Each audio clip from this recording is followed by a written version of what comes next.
Hello again, everybody. I'm Jeremiah Reiner, and thank you for listening in to a brand new episode of Deeply Rooted.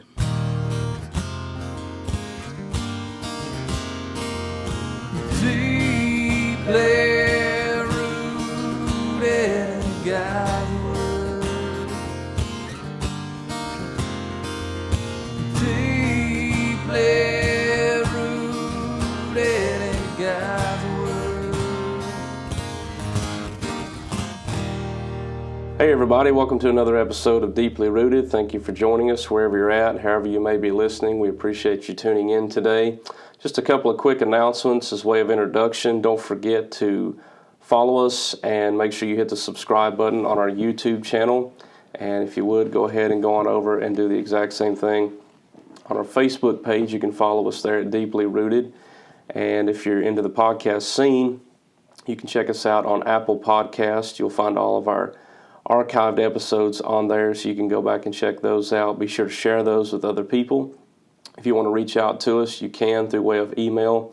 That's drigw18@gmail.com. Again, that's drigw18@gmail.com. If you'd like to go on over and check out some of our blog posts, our ministry schedule upcoming, and all the archived episodes, you can do that on our new website. That's jeremiahreiner.com for all that information. So, having gotten that out of the way, we're really excited about our episode today. This is our April version of Pastor Profiles. I think that makes number 5 for us all together. And we're excited to have our good friend here, Pastor of First Baptist Church, Weber City, Justin Smith. Justin's the director also of Scott County, Virginia FCA. He's married to his wife, Michelle. They have 3 children, and they've been serving the Lord very faithfully now for many years. So, Justin, thanks for being on, buddy. Thank you for having me. I appreciate it. We just got started talking about it. I don't think we've ever seen anything like this before in ministry, in our lives. No. It's a different time. It is. It's very different. It's can be frustrating at times, I guess, because, you know, as ministers, we like being around our people and stuff, and so it's just a new way of doing things and trying to really learn how to adapt and still be able to minister to people. And kind of what we're doing today by being online is kind of the new norm, really. Yeah, it's different, no doubt, and there's a lot of negative to talk about. We could, but let's flip the script a little bit and get into your life, because that's what we're kind of here to talk about. And we'll go back to the beginning, the very start, and kind of walk people through your story.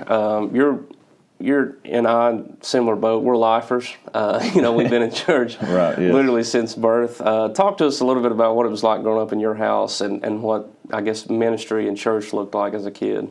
Yeah, it was very religiously, every, kind of like one person said, I was drugged to church Sunday morning, Sunday night, Wednesday night.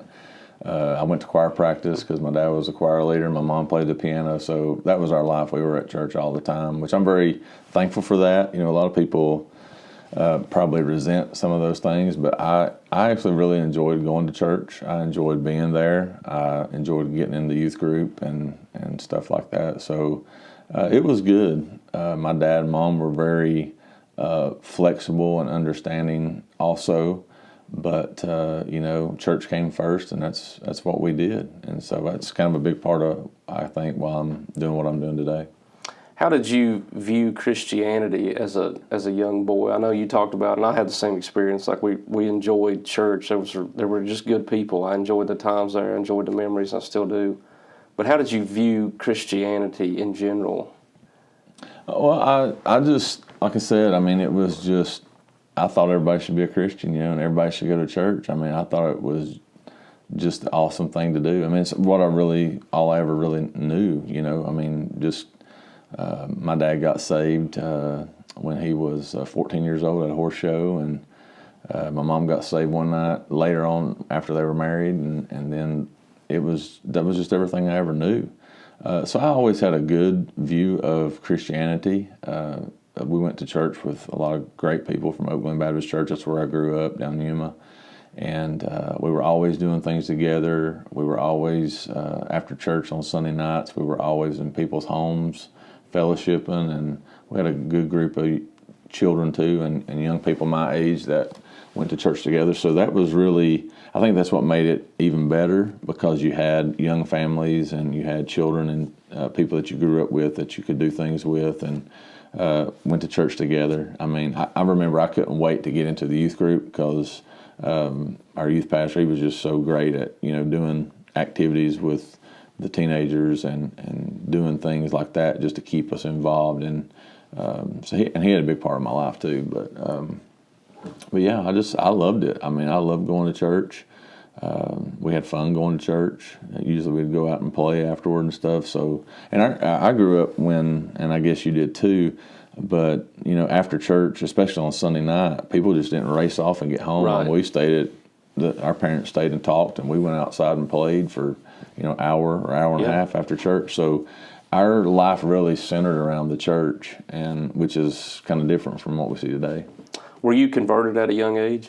I made a profession of faith when I was 5 years old, and then over my teenage years, I kind of drifted a little bit, and I began to doubt my salvation a lot. And when I was 18 years old, that's when I settled it, and then shortly after that, God began to work in my life with just some things about pastoring and ministering and stuff like that. So, how did that all come about? How did ministry get into the picture?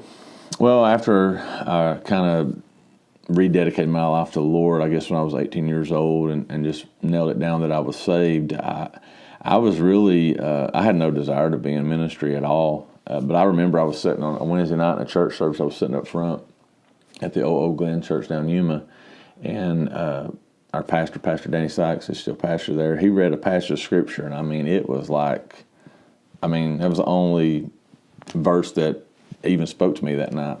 And so that night when I went, one of my friends back then, he was one of my best friends growing up, I went over to his house to spend the night that night, and he asked me, we were just sitting there talking in his room, he said, "Man, what do you want to do with your life?" And I was like, man, I had no idea. And this is the same night where I felt like God was speaking to me. And he says, "Man, you know what? I think you'd be a good youth pastor, a good pastor."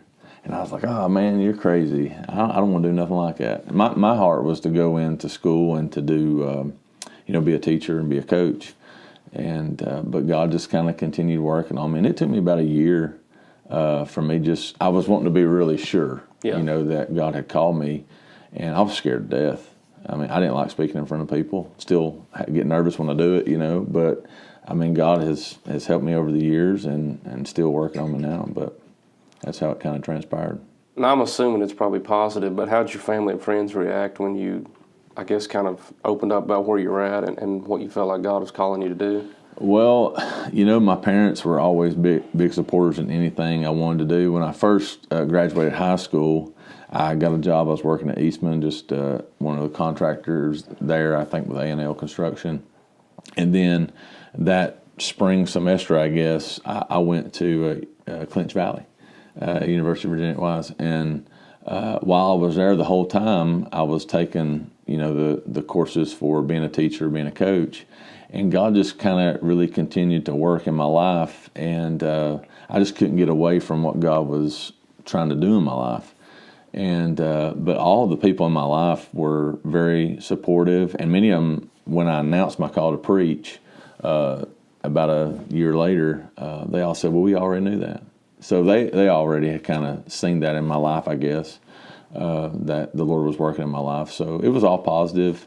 I had support even from my friends that some of them didn't understand. They were all for it, and so I really never had any resistance or just, "Hey, man, we're for you. Go do it. Whatever God's called you to do." Now, was this at your home church of Oak Glen where all this was going on? You made that announcement? It was there. Of course, my youth pastor, he was a real big influence in my life, and I think his love for me, and I guess just growing up in the youth department, being faithful to it, he really had a big, I guess, influence in my life of my love for teenagers that I still have to this day. You remember your first message? Yes. Yes. What was it on? It was 5 things for the new year, and it took me about 5 minutes. It was, I had these points, man, and I had like 5 pages of notes, and it took me 5 minutes, and now, it's just developed over the years, but it was awful. I actually have a tape,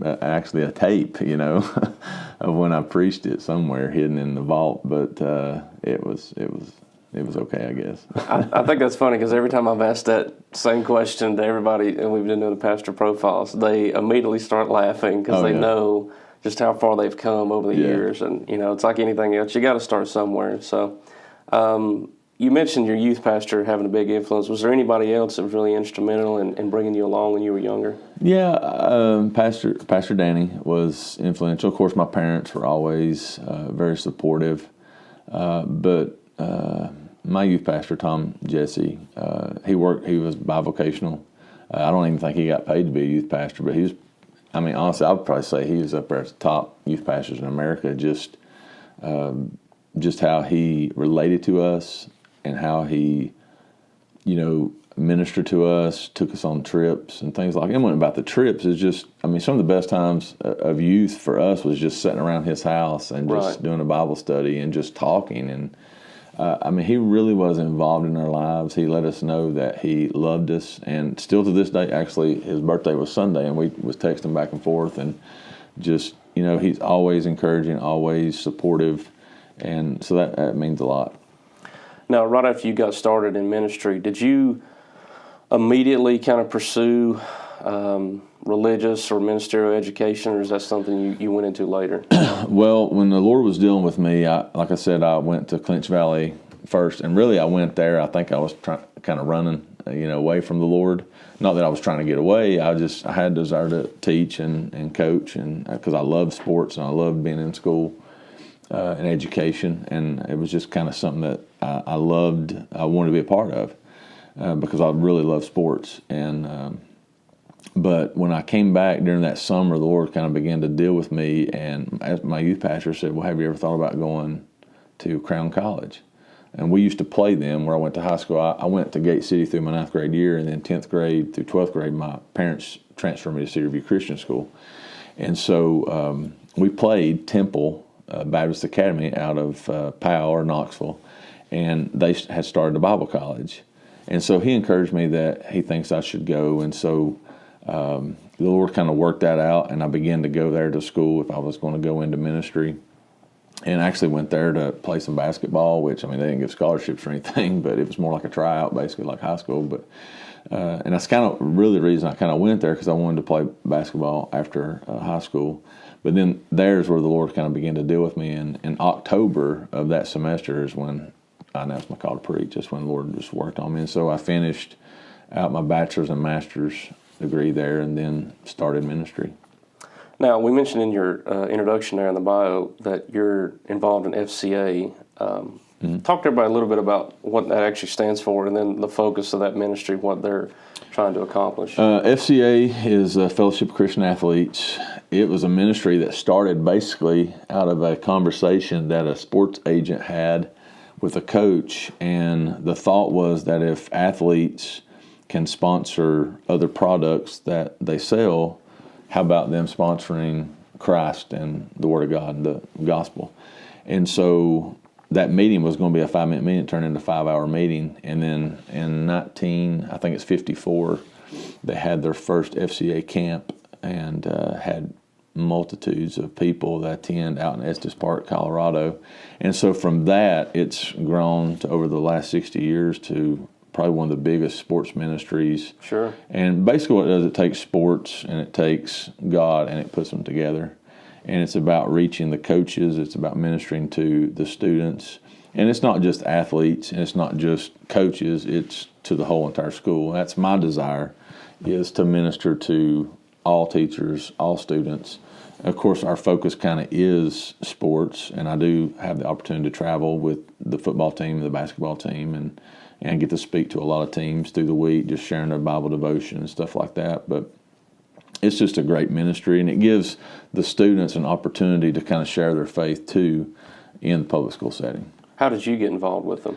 I was actually pastoring. My first pastorate was in Alabama, and it was a small church, and I was just looking at a way to get involved in the community. And so I actually called the FCA representative there in Alabama, and he told me that there was a place that needed a guy to go in and just kind of start FCA, and it was the Etowah Blue Devils.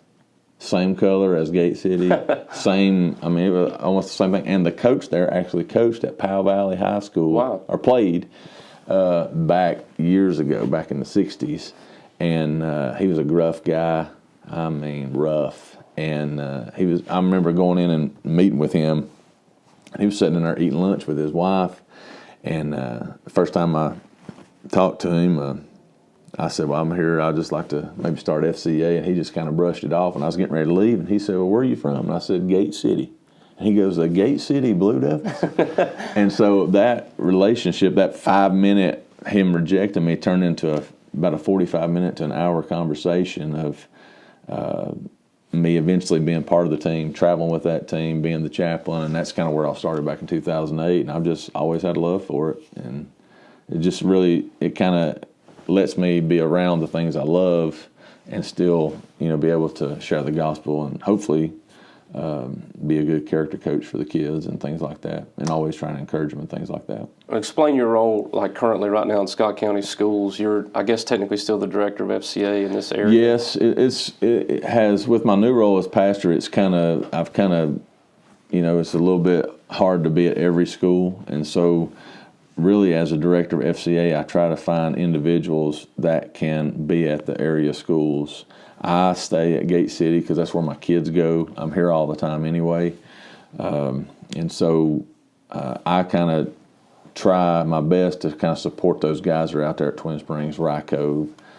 We have some huddles, or what they're called, or really just Bible clubs, but they're going on at elementary schools, and so we do one at Yuma where my youngest son goes to school, and Miss Ghost is there, and she does awesome. I think Aaron Eden's, he's done some too there. So, and we have, and she has a great relationship with a lot of the high school students. So from time to time, some of the high school athletes will come down and they'll speak and things like that to the students. So it's just been great. So I kind of just right now, I kind of try to help get people involved at these other schools, and I kind of just stay, around Gate City, and because that's where I'm at all the time anyway, and that's where my kids go. So I do basketball there, and then I travel with the football team, and I speak to the other teams too if they want me to.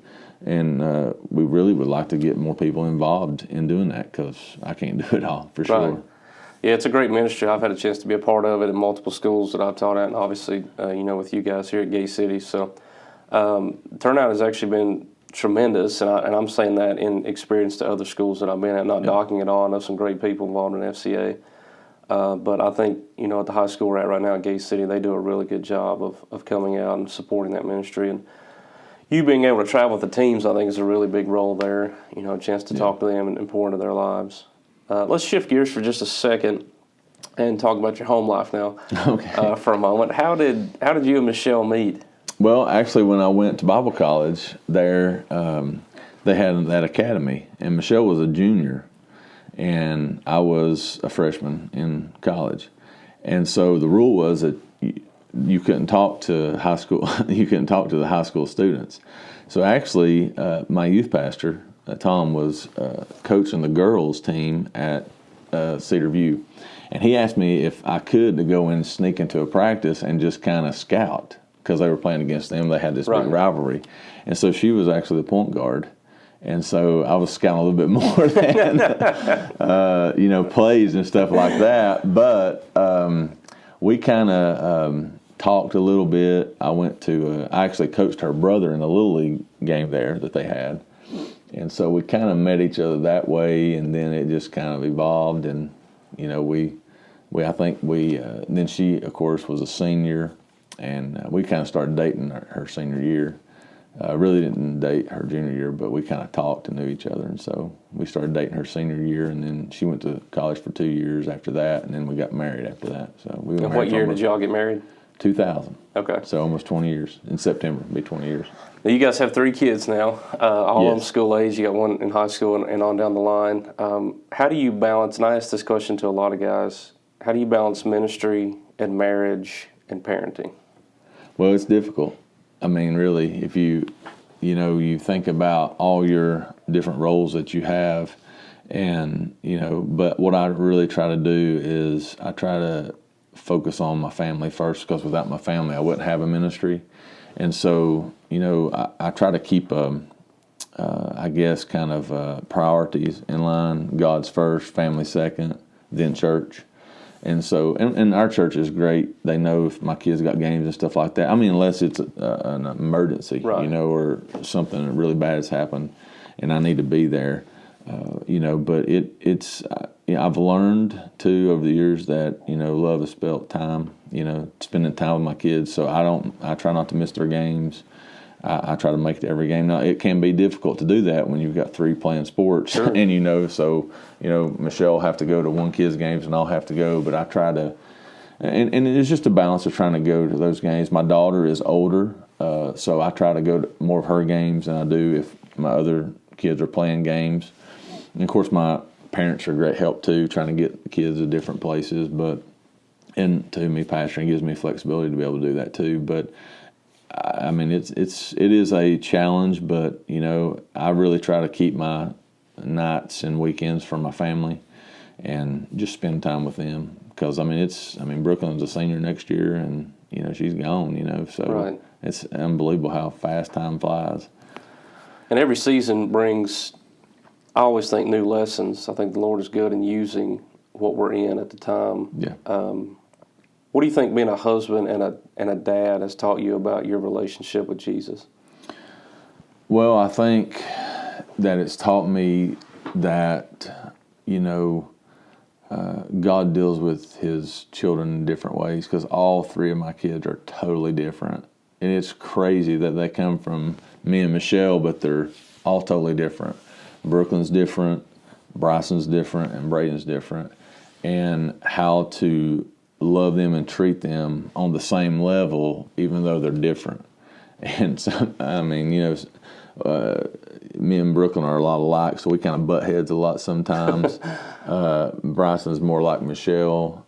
He's more laid back, relaxed. And Braden, he's redheaded, so he's just a fireball all the time, No offense. Yeah, he's got that. Yeah, and then I think, too, is, especially with parenting, you learn things, I was hardcore with my daughter, Brooklyn, but now I'm a whole lot more, lax with Braden, it was just, I guess you just kind of mature, I guess, and you see that things are not really that big of a deal as you thought they were when you first started. Because, Right. when you first started parenting, you didn't know what you were doing. You only had the parenting of your parents to rely on. So, and then too with, Michelle is just, the relationship that we have, it's not perfect. I don't think any marriage is perfect, but it's how that how God tells us, in Ephesians, where, we're to love each other. That's the key. And that we, it's a 100% thing. It's not a 50-50. Right. I'm giving 100%. She's giving 100%. If I'm loving her the way I'm supposed to, then she's going to do her part. And each of us have a distinct role. And, I think that's the way the church is too. Each of us have a distinct role. And I think if we understand that, and, we're looking to better each other, we done a Bible study with the men, and we were talking about our marriages and just how that, it's spending time together, it's talking to each other, it's communicating. And that's really what the Lord wants from us. He wants us to communicate with Him. He wants to communicate with us. And it's hard for guys to communicate. It's hard for me to communicate, Sure. Especially if I've dealt with something through the whole entire day. Sometimes I go home and I just sit and I'm quiet. I'm not myself. And it bothers my wife when I'm not telling her what I'm thinking about and stuff. And some things I can't tell her, and stuff like that. But, it's just, it really teaches you patience, long-suffering, forgiveness, which is all what the Lord is about. So, What quick piece of advice would you give? Because certainly, I'm sure there's going to be young ministers out there listening to this who are maybe not dads yet, or maybe have, young children, and they're balancing family and stuff. What quick piece of advice would you try to share with them? I would say to focus on your family, because that's your number one ministry. I can reach, especially with FCA, I can go in here and I can reach a bunch of kids, but if I lose my own, I hadn't done my job. Right. And that would be my biggest fear, is, that I haven't train my kids in the right way. You know, they see me. They see me. I mean, when you see me at school, you know, you see Justin. You know, and I hope I am the same person I am. But my kids see me when, you know, I come home from Sunday and I've dealt with a problem or issue, or I'm under stress, or I'm under pressure. And so, you know, there's a lot of, and we try to be real, you know, with our kids and stuff. But I would just say, be real with your kids.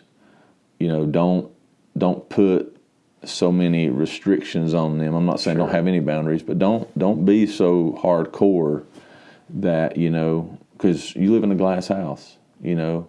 And that's the thing we've tried to do. We've just tried to be real people, you know, and we've tried to teach our kids to treat people the right way. They're not perfect. They're going to mess up, and they have, and, you know, but just really teaching your kids, ministering to your kids, spending time with your kids, that is your biggest ministry. That should be your focus. Now, you mentioned taking a pastor position in Alabama. What was your first ministry position that you ever took? First ministry position was, I was part-time youth pastor at Oak Glen. Okay. And then we taught actually I did get to teach in a Christian school up in Bristol and coach basketball there. And we loved it. And then the Lord just kind of moved us around. You know, all my kids were born in different states, which is crazy. Yeah. But the Lord taught us a lot through that, of moving us from place to place. And I think all those things, I look back, I didn't like it because I wanted to be just in one place, but God had a purpose in all of it. And I don't think I'd be the pastor I am today if I hadn't went through some of those things that I went through, being in those different ministries. Not that they were bad, but you learn from every position and every season of life you're in. And so I think it's helped me. I hope that it's making me to be a good pastor that I desire to be for our people. So, what's your favorite part of pastoring? It has to be being with people. I mean, just being with people, relationships. Just, I mean, this time of us being away, it is so difficult for me because I like being around people. I like hanging out with people, and it's not really about church ministry. It's just hanging out with the guys, or, you know, just developing friendships and things. So that's what I would say would be the best part of pastoring. How would you describe your pastoring style or approach, maybe, however you want to phrase that? Well, I think I'm passionate, and I think I've I've grown a little bit in the years. Sometimes I think I was a little hardcore in the beginning, but I guess that's kind of just, you know, just the passion and zeal. But I think that I would hope that other people would say that I value people, that, you know, I want to surround myself. I can't do it all. And I tell our church this all the time, that, you know, the ministry's not up to me. It's up to me to help you do the ministry. And so I want everybody involved in ministry, because that's what I feel like how God will bless our church. So I want everybody to be involved. And I've found out that, you know, the person that maybe sits in the very back of the balcony has maybe a better idea than I got. And so just everybody is equal, and we come together and we work together, and what I'm not good at, I think God's brought somebody in our church that is good at. And so just really getting everybody involved is kind of my approach. I want everybody involved doing what God's called them to do. What do you think the biggest lesson is you've learned from pastoring? Pray more. I mean, prayer is the work. You know, my biggest struggle, I think, with pastoring is I try to change people. It's not up to me to change people. Or I try to do it so much that I see that I'm, even in my preaching, sometimes I'm preaching so hard because I want people to change, and but I ain't going to change anybody. It's prayer that is the job, that does the job. And, you know, just to pray more and, you know, trust the Lord and focus on Him. What do you think the hardest part of pastoring is, in your opinion? Letting the Lord do the work. I mean, because, you know, people are different, and people may not have been brought up like I have, and people, you know, getting everybody on the same page, that's a difficult thing too, is getting everybody to be one. You know, so I think that is the toughest, is just letting the Lord change people and lead people and be patient when He's doing it. Now, you mentioned your original youth leader and your pastor at the time when you started ministry. Obviously, all these years have went on, and you've grown a lot, and life's changed. Who do you think the biggest influence on your ministry today is? It has to be my wife. I mean, by far, because she can critique me like nobody else can, you know. But you know, and at first, when she grew up in a different church than I grew up in, she grew up in a fairly large church, very conservative. Mine was more country, you know, but also very conservative and biblical. And she has really kind of, I guess, helped polish me, you know, still let me be who I am. But, you know, sometimes I'll say things, and maybe even when I was preaching, it would be kind of sarcastic. And I don't want to be that way. Right. But she would actually tell me that. And when I first started, I mean, and it frustrated me when she would tell me that. Well, I just don't preach I don't preach good at all, do I? You know? But I've learned to listen. I've learned to take it, you know, with a grain of salt, that she's really trying to help me. And so I would have to say, you know, that she is probably the top, because, you know, I value her opinion very highly. And, you know, usually I'll ask her, and I don't ask her if I should preach this or, you know, Sure. what. But, I mean, you know, she's very wise. She's really quiet. She's a perfect pastor's wife. She's in the background. She don't want to be out in front. But she's very creative. She works hard. And she's a great mother for our kids. And so she has probably helped me the most in hopefully being a better pastor than I was 20 years ago. Now, let's look down the road, I guess 5 to 10 years. Where would you like to see your ministry? Man, that's kind of a tough question. Well, I would like to see us. Well, I love where I'm at. I guess it took me, you know, however many years to get back to. I always wanted to pastor in kind of my hometown where I grew up, and so I didn't think it would be at First Baptist Weber City. You know, but the Lord kind of worked all that out. But I would say that it was just us doing more discipleship, seeing more people in small groups of Sunday school, you know, us being more outreached, you know, more focused on, you know, ministering to people outside the walls of the church, and just kind of continually growing and getting better at what we're doing. All right, now you individually, what would you want your legacy to be as a minister? Now, I thought about this question. You know, there's a lot of things, but I guess the most would be that I was real, that I was authentic. You know, that, yeah, I'm a pastor, yeah, I'm a preacher, but he's a real guy too. And that he loves the Lord, he loves the Word, you know, and that he loves us. You know, I really hope that's what students know, that, you know, I'm there not to berate them with the Bible. I'm there to pray for them, love them, encourage them. And I hope our church people know that, man, that guy loves us. You know, he preaches hard sometimes to us, but it's because he loves us, but he's the real deal. Right. All right, now we do this in all of our pastor profiles, so this is pretty fun. Okay. So we just want everybody to know Justin's not seen these questions, so I have not. totally random. There's 10 of them, really simple, just kind of quick, rapid fire. So we'll run through these 10. You ready? Yes. All right. Favorite athlete? Michael Jordan. Oddest place you've ever preached? Oh, man. I would have to say Honduras. Okay. Favorite candy? Payday. Dogs or cats? Dogs. Fantasy vacation destination? Virginia. No, I'm just kidding. I would say probably, man, I hadn't really thought about that. I'd say the Bahamas. Okay. First vehicle you ever drove? 1992 mint green Honda Civic. Favorite sports team? Which one? Any. Oh, Alabama. All right. Football. Furthest place you've ever traveled to? Had to be Honduras. Okay. Favorite Bible verse? Whew.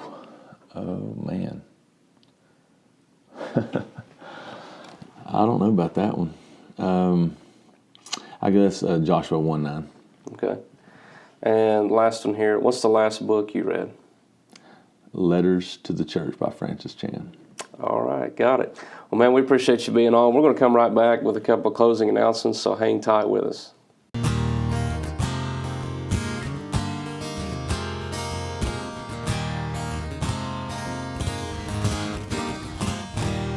Hey everybody, we're back with some closing announcements here. Again, we want to say thank you to Pastor Justin for taking some time out of his day to be with us.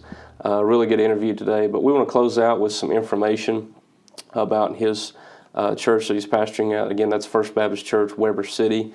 They're located at 155 Shady Elm Lane in Weber City, Virginia. You can reach them at their website. That's fbcwebercity.com. So if you want to get in touch with them, you can do that. But I'm going to turn it over to Justin right now for any information he'd like to share with you about service times and how you can be in touch with them. Yeah, they can just, right now, everything is online. So we have our Sunday morning at 10 o'clock on Facebook Live. And then we also do a Wednesday night at 7 o'clock, just a Bible study online too, on Wednesdays at 7 o'clock on Facebook. So those two things right now is kind of what we're doing. And hopefully we'll start slowly reopening, hopefully, in the near future. So. Yeah. Now, your email is also located on the website, so if people like to reach out to you or any staff member. It's pastorfbcwc@gmail.com. Okay. Gotcha. So if you want to get in touch with them, you can do that. There's the email address, and again, it's fbcwebercity.com if you want to get on their website. And don't forget their Facebook live streams as well. Just in closing, real quick, if you haven't done so already, again, make sure you hit the subscribe button on our YouTube channel. Follow us on there. Leave us a review if you'd like to. We'd appreciate that. And also go on over to Apple Podcasts and subscribe to that as well, so you can get all of our archived and latest episodes, including all of our pastor profiles that we've done so far. Head on over to our Facebook page and make sure that you like that as well, so you can keep up to date with everything that we're posting on there and all of our information, episodes, and whatnot. So we appreciate you so much for being with us. We thank Pastor Justin again for taking time out. Until next time, hope you guys have a great week in Jesus.